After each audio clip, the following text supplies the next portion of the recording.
కానీ మూడేళ్లైనా పిఆర్సీకి మోక్షం లేదు. సిపిఎస్ ఓపీఎస్ విషయంలో ఇప్పటి వరకు ప్రభుత్వంలో చలనం కూడా లేనటువంటి పరిస్థితి ఉన్నది.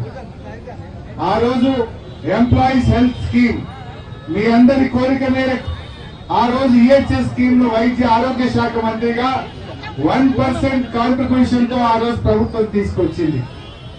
కానీ వీళ్ళు వచ్చిన తర్వాత 1% కాదు 1.5% అన్నారు. మిమ్మల్ని అడగకుండానే 1.5% తీసుకున్నారు. భార్యాభర్తలు ఉద్యోగులు ఉంటే ఇద్దరిది కట్ చేసిండ్రు.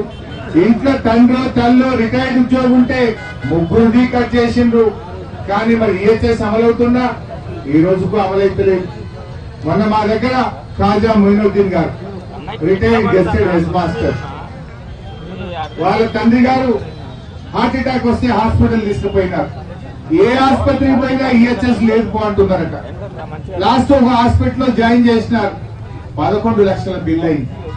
ఈహెచ్ఎస్ వర్తించదు, డబ్బు కట్టాల్సిందే అంటే నేను ఆసుపత్రికి వెళ్లి బతిలాటో 2-3 లక్షలు తగ్గించిన పరిస్థితి.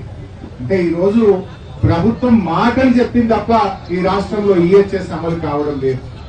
నేను ఆసుపత్రులతో మాట్లాడిన, నెట్వర్క్ హాస్పిటల్స్ తో మాట్లాడిన, 2 యూనియన్లు ఉన్నాయి. 11 ఆసుపత్రులు, కార్పొరేట్ ఆసుపత్రులు ఒక యూనియన్, రాష్ట్ర వ్యాప్తంగా ఉండే ప్రైవేట్ హాస్పిటల్ ఒక యూనియన్.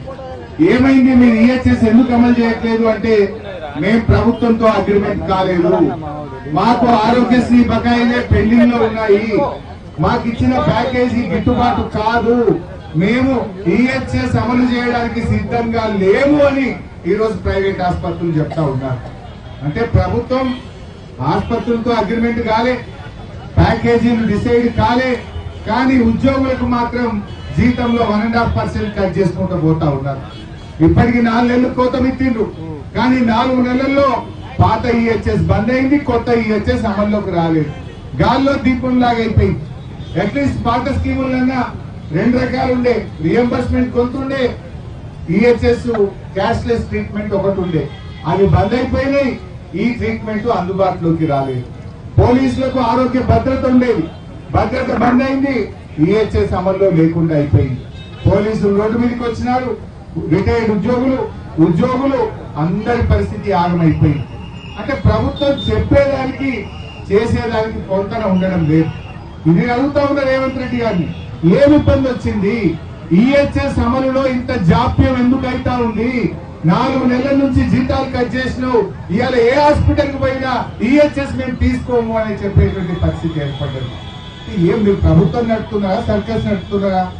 ఈ ఉద్యోగులకు కూడా ఈహెచ్ఎస్ ఇచ్చే తెలివి లేకపోతే ఎందుకు మీరు ఉద్యోగుల నుంచి 1.5% కాంట్రిబ్యూషన్ కట్ చేస్తున్నారు అని మేము అడుగుతా ఉన్నాం. 6 డిఏలు పెండింగ్ ఉన్నాయి. భారతదేశంలో ఎక్కడన్నా 6 డిఏలు పెండింగ్ ఉన్న రాష్ట్రం ఉన్నదా? కర్ణాటకలో ఉన్నదా, మహారాష్ట్రలో ఉన్నదా, కేరళలో ఉన్నదా, యూపీలో ఉన్నదా, ఢిల్లీలో ఉన్నదా? ఈ భారతదేశంలోనే 6 డిఏలు పెండింగ్ పెట్టిన ప్రభుత్వం రేవంత్ రెడ్డి ప్రభుత్వం. సిగ్గుతో తలదించుకోవాలి. సేమ్ ఇవాళ నువ్వు 6 డిఏలు ఎందుకు పెండింగ్ లో పెట్టినావు నేను అడుగుతా ఉన్నా. మా అంటే నువ్వు ఇచ్చింది ఒకటే డిఏ, ఆ ఒక్క డిఏ కూడా పెండింగ్ ఏరియాస్ ఇంతవరకు వస్తలేవు. ఆ డిఏ కూడా ఏరియాస్ నువ్వు జీపీఎఫ్ కలుపుతా, అన్నగలుపుతా, ఇళ్ళగలుపుతా అన్నావు, కానీ దాని ఏరియాస్ కూడా ఇంతవరకు వచ్చిన పరిస్థితి లేదు. మీరు కూడా చాలా ఓపికగా ఎదురు చూశారు, తొందరపడలేదు. నల్ల బ్యాడ్జీలు పెట్టుకున్నారు, దరఖాస్తులు ఇచ్చినారు, ముఖ్యమంత్రిని కలిసినారు, ఆర్థిక మంత్రిని కలిసినారు, దండం పెట్టినారు, దరఖాస్తులు ఇచ్చినారు. ఇంకా అన్ని చూసిన తర్వాతనే ఓపిక నశించి ఇలా రాష్ట్ర వ్యాప్తంగా కలెక్టరేట్ల ముందు ధర్నాకు దిగిన పరిస్థితి ఏర్పడ్డది. నేను అంటా ఉన్నా, రిటైర్మెంట్ బెనిఫిట్ల సంగతి చెల్లె చెప్పింది కదా, మీరు అంతా సోషల్ మీడియాలో చూసింది కదా. రిటైర్మెంట్ బెనిఫిట్ రావాలంటే 15% ఇవ్వాలి. అది ప్రభుత్వం నడుపుతున్న తీరు. సరే, అది రాష్ట్రం అంతా చూసినారు ఇవాళ. కానీ నేను బాధపడేది ఏంటంటే, ఇలా ఈ ప్రభుత్వానికి వెన్నుముక్క లాంటి వాళ్ళు ఉద్యోగులు, ఉపాధ్యాయులు, ఇవాళ వాళ్ళు బాగుంటేనే సంక్షేమ పథకాలు, ప్రభుత్వ పథకాలు ప్రజలకు మంచిగా అందేటువంటి అవకాశం ఉంటుంది. ఎందుకు పిఆర్సీ పెండింగ్ లో పెట్టాం? ఆనాడు కేసీఆర్ గారు 2 విడతల్లో 73% ఫిట్మెంట్ ఇచ్చిండ్రు. ఆనాడు కేసీఆర్ గారు ప్రభుత్వం 73% పిఆర్సీ ఇచ్చి కేసీఆర్ గారు ఉద్యోగులకు అండగా నిలబడ్డారు. ఆ రోజు తెలంగాణ ఉద్యమం సంబంధించిన ఇంక్రిమెంట్ కూడా ఆ రోజు కేసీఆర్ గారు అందించిన విషయం కూడా మీకు తెలియదు కాదు. దయచేసి ఈ ప్రభుత్వాన్ని కోరేది ఒక్కటే, తక్షణమే రేవంత్ రెడ్డి గారు పెండింగ్ లో ఉన్న 6 DAలు విడుదల చేయాలి. తక్షణమే ఉద్యోగులకు మెరుగైన PRCని గతంలో కేసీఆర్ గారు ఇచ్చిన దానికంటే మెరుగైన PRCని ఇస్తామని మీరు మేనిఫెస్టోలో చెప్పిండ్రు. ఆ ప్రకారంగా మెరుగైన PRCని వెంటనే విడుదల చేయాలని చెప్పి డిమాండ్ చేస్తా ఉన్నాం. మా రిటైర్డ్ ఉద్యోగులకు PRCని కూడా వెంటనే ఇవ్వాలి. రిటైర్డ్ ఉద్యోగుల రిటైర్మెంట్ బెనిఫిట్స్, వాళ్ళ పెండింగ్ బకాయిలు, వాటిని కూడా తక్షణమే విడుదల చేయాలి. అది కూడా దయచేసి రిటైర్డ్ ఉద్యోగులైనా ఉద్యోగుల బకాయిలైనా రెండు కూడా మీరు ఒక క్రమ పద్ధతిలో విడుదల చేయండి. ఆనాడు బీఆర్ఎస్ ప్రభుత్వం ఉన్నప్పుడు first come first basis, seniority basis లో రిలీజ్ అయ్యేది. ఎవరైనా GPF పెట్టుకుంటే ఇగో చూడాయి పోయిన 6 నెలల కింది దాకా వచ్చినాయి, నెక్స్ట్ నాదే ఉంది లైన్ లో అని ఒక అర్థమవుతుండే. కానీ ఇప్పుడు సీనియారిటీ లేదు. ఎప్పుడు ఎవరికి వస్తుందో కమిషన్లు ఇచ్చినోనికో పర్సెంటేజ్ ఇచ్చినోనికి పైసలు రిటైర్మెంట్ బెనిఫిట్ లో GPF లోన్లు వస్తున్నాయి తప్ప ఒక సీనియారిటీలో సీనియర్ ఆర్డర్ లో ఈ రోజు బకాయిలు విడుదలయ్యేటువంటి పరిస్థితి లేదు. సెక్రటరేట్ పోలీసులు పెట్టుకున్నారు. ఆ రోజు నేను ఆర్థిక మంత్రిగా పనిచేసినాం. ఉపాధ్యాయ సంఘాలు, ఉద్యోగ సంఘాలు ఎప్పుడంటప్పుడు నేరుగా వచ్చి కలిసే అవకాశం ఉండేది. ఇలా బట్టిగాన్ని గెలవాలంటే సెల్ ఫోన్లు బయట పెట్టాలన్నట. మొత్తం జేబులంతా ప్యాంటు షర్టు అంతా పోలీసులు మనం ఫ్రిస్కింగ్ చేసినాక లోపల దోలుతారట. అది అపాయింట్మెంట్ ఉంటేనే లోపల దోలుతారట. ఇది ప్రజాప్రభుత్వం, ఇది ప్రజాపాలన. ఉద్యోగులకు కూడా సెల్ ఫోన్లు బయట పెట్టాలి, పోలీసులు ఫ్రిస్కింగ్ చేయాలి, అపాయింట్మెంట్ ఉంటేనే సెకండ్ ఫ్లోర్ లకు పోవాలన్నట. సెకండ్ ఫ్లోర్ లకు ఎంట్రీ లేదు. ఎవరైనా బిడ్డ పెళ్లి ఉందనో, అనారోగ్యం ఉందనో, పిల్లల చదువుల కోసం ఇబ్బంది ఉందనో GPF లోన్ పెట్టుకుంటే నా పిల్ల చదువులు ఆగమవుతున్నాయి, నా పిల్ల లగ్గం ఆగమవుతుంది అని చెప్పుకుందామంటే వినే దిక్కులేని ప్రభుత్వం ఈ రోజు రాష్ట్రంలో ఉన్నటువంటి ప్రభుత్వం. ఇది చాలా దుర్మార్గంగా వ్యవహరిస్తున్నటువంటి ప్రభుత్వం ఇవాళ కాంగ్రెస్ ప్రభుత్వం. అందుకే ఇవాళ ఒకటే రేవంత్ రెడ్డి గుర్తు పెట్టుకోవాలి, అందరినీ రోడ్ల మీద తెచ్చినావు కదా. ఇలా పాలిటెక్నిక్ విద్యార్థులు రోడ్ల మీదకి వచ్చినారు. ఫీజు రియంబర్స్మెంట్ కోసం SC, ST, BC పిల్లలు, కాలేజీ పిల్లలందరూ రోడ్ల మీదకి వచ్చినారు. నిరుద్యోగులు ఖాళీలు నింపుతాం, మొదటి ఏడాదిలో 2 లక్షల ఉద్యోగాలు ఇస్తామంటే ఏమైంది జాబ్ క్యాలెండర్ అని నిరుద్యోగులు రోడ్ల మీదకి వచ్చినారు, ఉద్యోగులు రోడ్ల మీదకి వచ్చినారు, రైతులు రోడ్ల మీదకి వచ్చినారు. యూరియా దొరకలేదు, కరెంటు వస్తలేదు, సాగునీరు అందుతలేదు. రైతులు రోడ్ల మీద, ఉద్యోగులు రోడ్ల మీద, నిరుద్యోగులు రోడ్ల మీద, విద్యార్థులు రోడ్ల మీద. ఈ ప్రభుత్వం మొత్తం ప్రజలను, అన్ని వర్గాలను కూడా రోడ్ల మీదకి తెచ్చినటువంటి పరిస్థితి ఉన్నది. మా CPS ఉద్యోగులు, మొన్న నేను CPS ఉద్యోగుల ర్యాలీ సిద్ధప్రజ్ఞ ఆధ్వర్యంలో సిద్దిపేటకు వస్తే నేను డైరెక్ట్ గా వెళ్లి వర్షం కుండపోతలాగా వర్షం పడుతుంటే కూడా CPS ఉద్యోగులకు మద్దతుగా ర్యాలీలో పాల్గొనడం జరిగింది. ఇవాళ మేము ఒకటే కోరుతున్నాం, నువ్వు ఏం చెప్పినావు CPS ఉద్యోగులకు? మా ఉద్యోగులకు తెలుసో తెలియదో నాకు తెలియదు. CPS ఉద్యోగులకు నేను అసెంబ్లీలో మీ గురించి ఒకరోజు మాట్లాడినా. కాంట్రిబ్యూషన్ పెన్షన్ కూడా కట్టలేదు ఈ ప్రభుత్వం. 18 నెలలు కాంట్రిబ్యూషన్ పెన్షన్ డబ్బులు కూడా చెల్లించకపోతే బీఆర్ఎస్ ప్రశ్నించినాక 6-7 నెలలు కట్టిండ్రు, ఇంకా 10 నెలలు పెండింగ్ లోనే ఉన్నది. కనీసం OPS కాదు, కాంట్రిబ్యూషన్ పెన్షన్ కూడా కట్టనటువంటి ప్రభుత్వం ఈ రోజు ఈ రాష్ట్రంలో ఉన్నటువంటి ప్రభుత్వం. అసెంబ్లీలో బీఆర్ఎస్ ప్రశ్నిస్తే 18 నెలలకు 8 నెలలు కట్టిండ్రు, ఇంకా 10 నెలల కాంట్రిబ్యూషన్ పెండింగ్ లోనే ఉన్నది. ఇవాళ రేవంత్ రెడ్డి గారు, నువ్వు అప్పుడు కనబడ్డ కవల్లో కల్లా దండం పెట్టినావు, ఎన్నెన్నో మాటలు చెప్పినావు. ఇవాళ ఎందుకు ఇవాళ CPS ఉద్యోగులతో చర్చ జరుపుతలేవు? 3 సంవత్సరాలు వెయిట్ చేసింది కదా, నీకు ఇప్పుడు అయిపోయింది ఎక్కువ, ఉన్నది తక్కువ. నీ ప్రభుత్వం గడిచిన పీరియడ్ ఎక్కువ, నీకు ఉన్నది తక్కువ. మరి ఇంకెప్పుడు అమలు చేస్తావు? కనీసం ఒక కమిటీ అని వేసినావా? ఒక కాల పరిమితి నిర్ణయించినావా? చేస్తానని భరోసా ఇచ్చినావా? ఇలా చాలా దుర్మార్గంగా ఉన్నటువంటి పరిస్థితి ఉంది. నిన్న నా దగ్గరికి మోడల్ స్కూల్ టీచర్లు వచ్చినారు, చనిపోయిన వారి భార్యలు, కుటుంబ సభ్యులు నా దగ్గరికి వచ్చినారు. 42 మంది మోడల్ స్కూల్లో టీచర్లు చనిపోతే వాళ్ళ గ్రాట్యుటీ రావట్లేదు ఇప్పటిదాకా.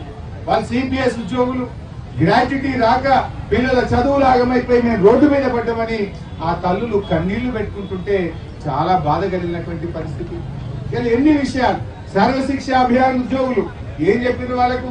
ఛాయ్ తాగినంత సేపట్ల నేను పర్మనెంట్ చేస్తా అని ఇదే వరంగల్లో ఏకశిలా పార్క్ ముందు రేవంత్ రెడ్డి మాట ఇచ్చినాడు.